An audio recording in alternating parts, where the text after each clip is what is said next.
topic of project organization.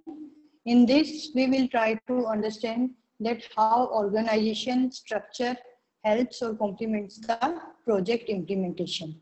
So when we talk about the organization part or project organization, in this we try to find out the structure, how your project team has been divided, how form the part of your team, what roles have been assigned to them, and then they'll be accountable for their particular work which was assigned to them, right? So although it is generally a overlooked aspect which is not given much importance, but in reality, in practicality, when it comes to the practically implementing the project, it plays a very important role because it helps you in the smooth flow of the work or swiftly and timely completing the project. So organization becomes a very crucial part in that.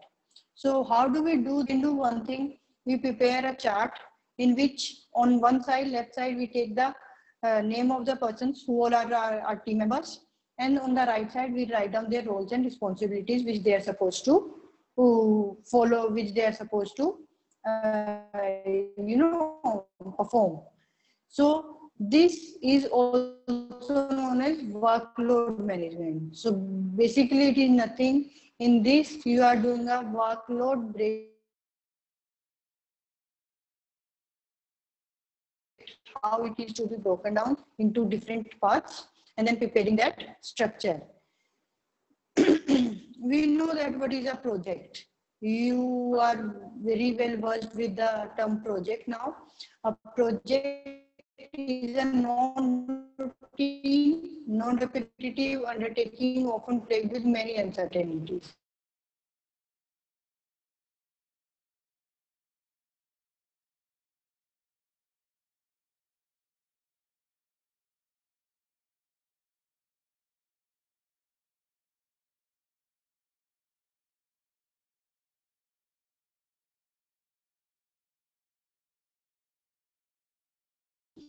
These do not take place in line organizations. In line organization,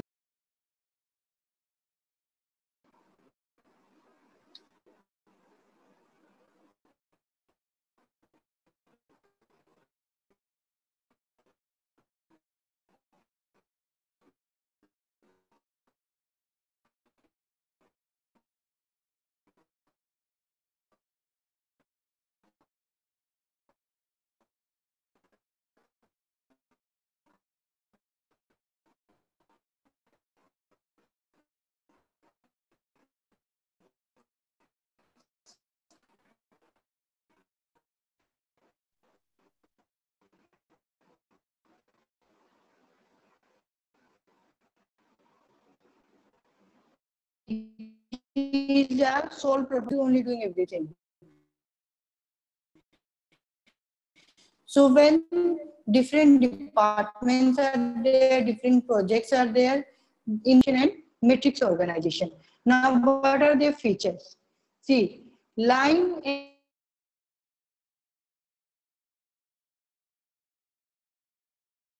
manager works on the coordination part, or the staff manager. And this is generally used in case of small projects, but in case of larger projects, it is not suitable.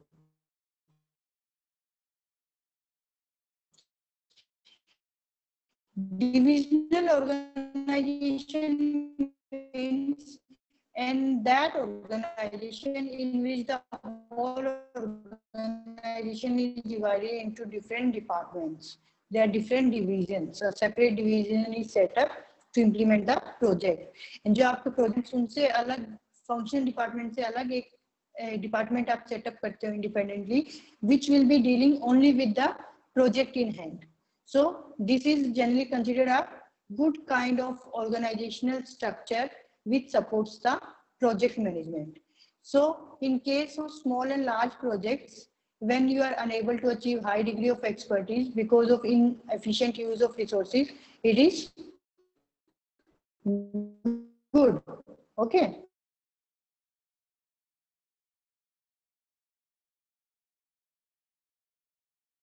Manager. So that means every manager or every subordinate has two heads. One is on the functional side, another one is on the project side, right?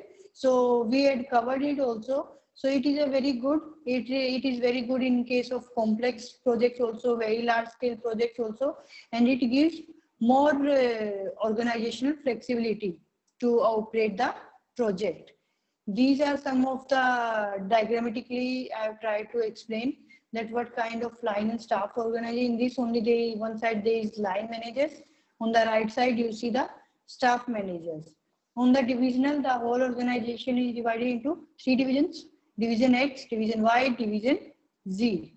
Then in the matrix one, on the vertical side, we have the project manager A, project manager B, project manager C. And on the horizontal side, x-axis, we can see the manager of financing, manager of production, manager of marketing, manager of happens at every point. At every point, suppose it is here, so he is supposed to the project manager A also and also. And if he is working here, he is supposed to report to the project manager A as well as the manager of marketing manager also. Hold on 1 second.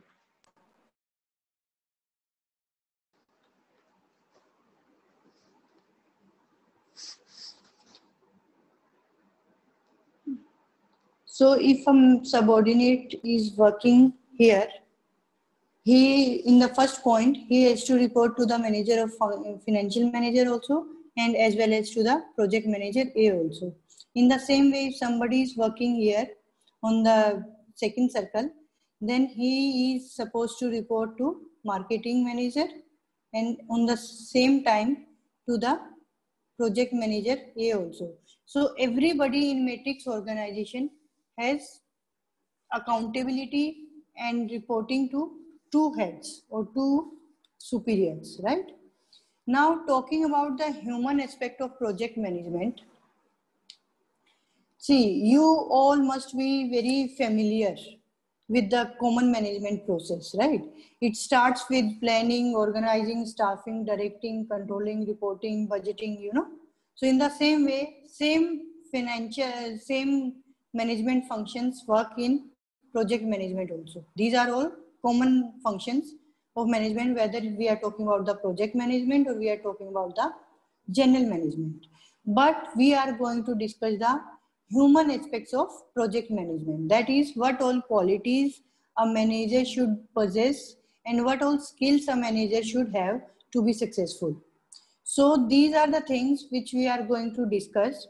And see, it is the responsibility of the project manager to give the desirable outcome, right? So everything falls on the head of the project manager, that what kind of results he'll be able to give. So that is what we say, that human aspects of project management.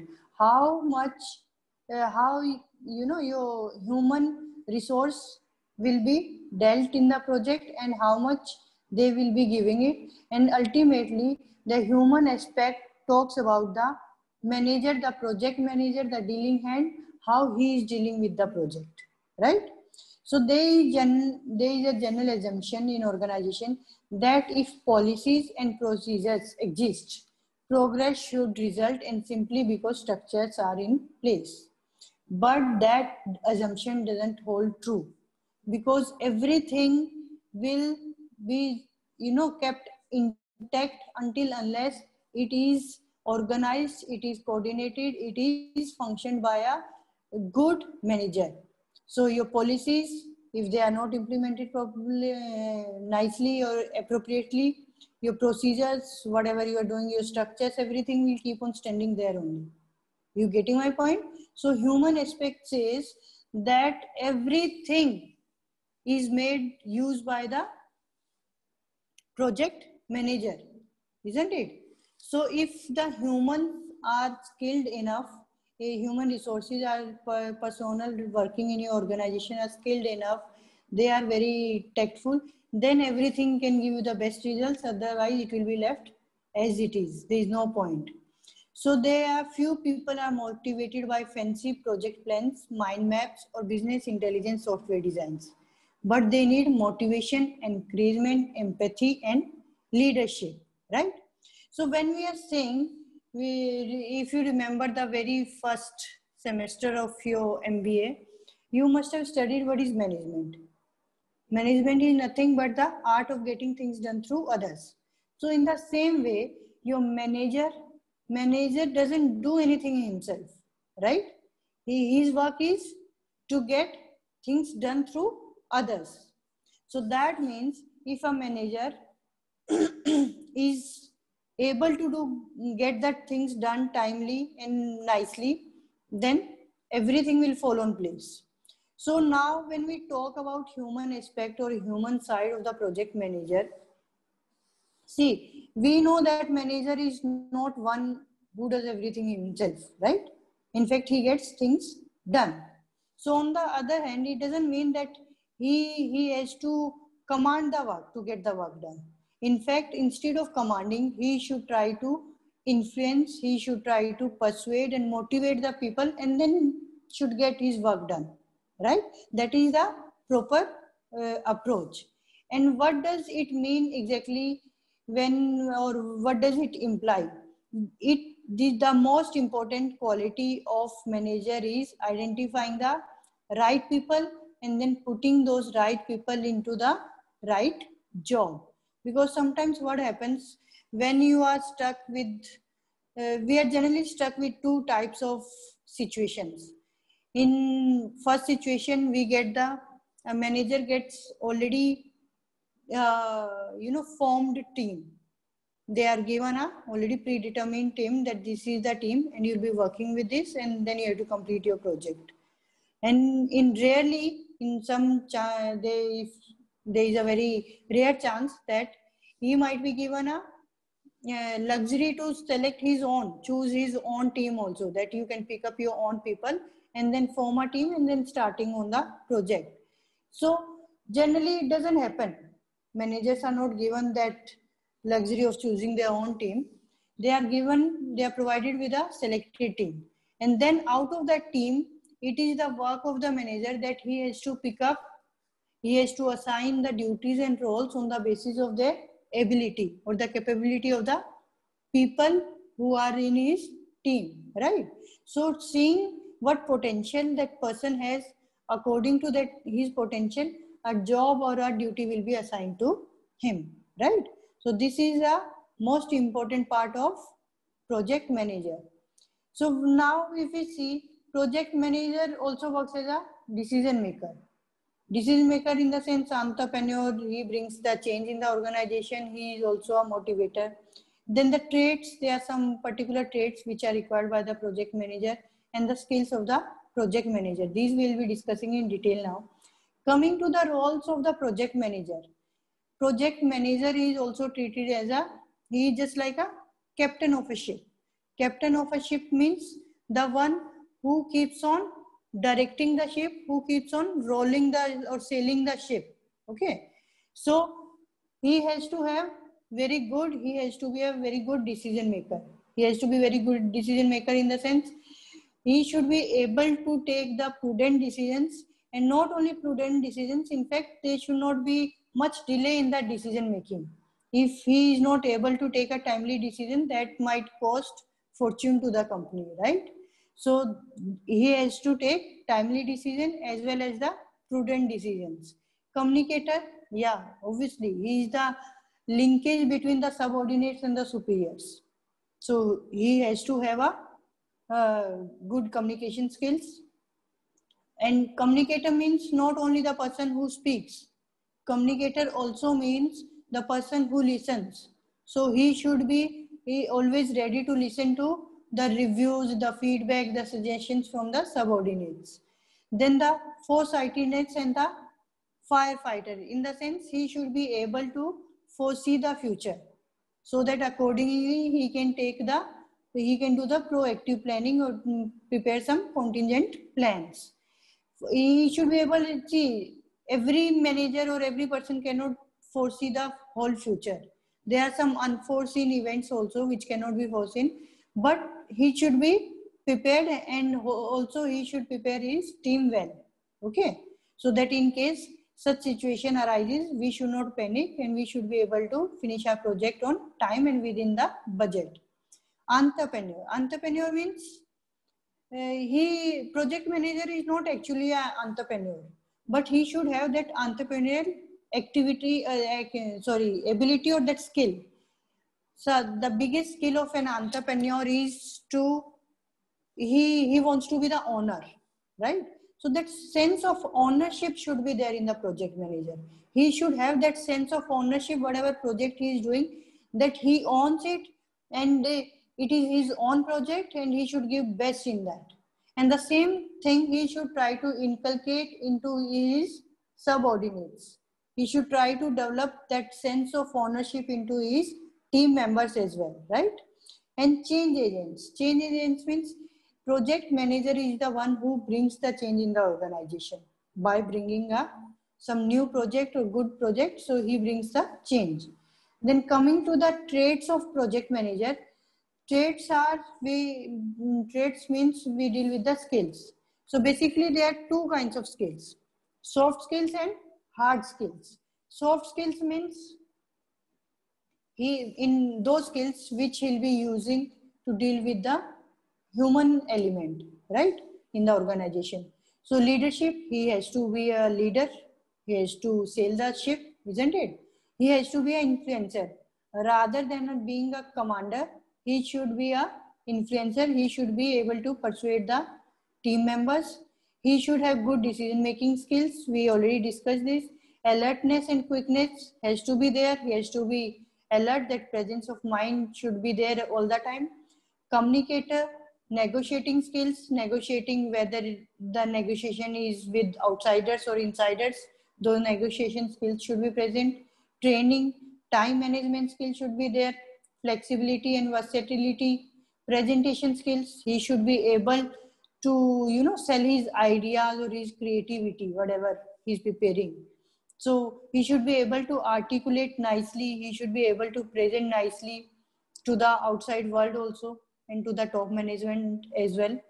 Resourcefulness and creativity. Resourcefulness in the sense he should try to give the best results with limited resources. He should try to make the optimum use of the resources. He should act like a cheerleader. It is nothing but just like a motivating the team. You have to keep on bucking up your team so that they stay motivated in the work. And then less bonds comes in, if I make a French pronunciation, it would be Le beau compte font l'eau beaux amis, which means a debt paid is a friend kept. That means whatever you have borrowed, that borrowed money should be paid as soon as possible. Otherwise, it might cost your relation, be it a friend or be it somebody else. So that means a manager should, whatever he is borrowing, he should try to repay it back in as soon as possible. Then talking about the hard skills, we have technical experts, we have financial skills, risk management skills, and generalist. Technical experts, yes, he has to have a technical hand. Just like if I give an example, doctors are there to diagnose the problem and to cure the problem. But it doesn't mean that doctor doesn't know how to dress up a wound, okay, a common wound. Although it is a work of nurse, but still doctors know it.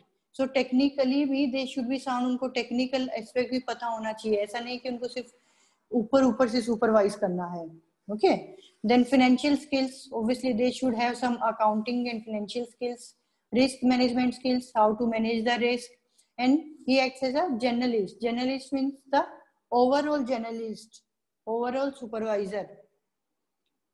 Then other than that, what are the problems which a project manager successfully, how he handles, and what are the challenges which he faces? See, first problem which comes is of authority. Authority in the sense A project manager deals with the same line also and cross-functional managers also, right? So whatever he is trying to command, he is trying to give an order, they don't just follow it blindly. What they want that, you know, he has to give some logic or rationale behind it, that why so and so decision should be taken and why these changes should be made. So that authority sometimes it cannot be just, you know, commanded, because he deals with high professional and same level people also. Then comes orientation. Orientation means, generally project managers are technical people. Technical people means engineers. They know mathematically or from physics or from science point of view how precisely this thing is taking place, how it is happening, but they are not familiar with the normal common management functions like planning, organizing, or how to deal with the team, you know, and how to keep. So their orientation is very different. Then third one is motivation. Just like the orientation, as they are more technical in nature, they are more technical mind frame. So when it comes to motivation, it becomes little difficult for them. They don't understand how to keep their team motivated, whether they should use reward system or they should use punishment, you know, and how to balance that carrot and stick approach. So these are the problems they face. Then the third one is group functioning. Generally, in an organization, there are three kinds of groups. A vertical group, in which there are people from different levels of organization. There is horizontal group, which consists of people who are operating from the different functions, but same level, right? Horizontally when you are going. A mixed group is that in which consists of people who have been drawn from your different levels also and from various functions also, right? But out of this group functioning, there is something called as building effective group. What is effective group now? Effective group consists of those members who, and they work and they strive for the attainment of the project objectives. So ultimately the goal of every project manager is in building is to build effective groups, right? So these effective groups can be built by developing a mutual trust or by of defensive behavior diminution means there will be more openness and frankness in communication, so that the subordinates and the co-workers, colleagues, everybody and frankly share their thoughts, communicate their thoughts. And then the cooperation and supportive behavior should be there from project manager. Then he can handle the problem of group functioning, and project manager can build a effective group, right? So that's all for today's class.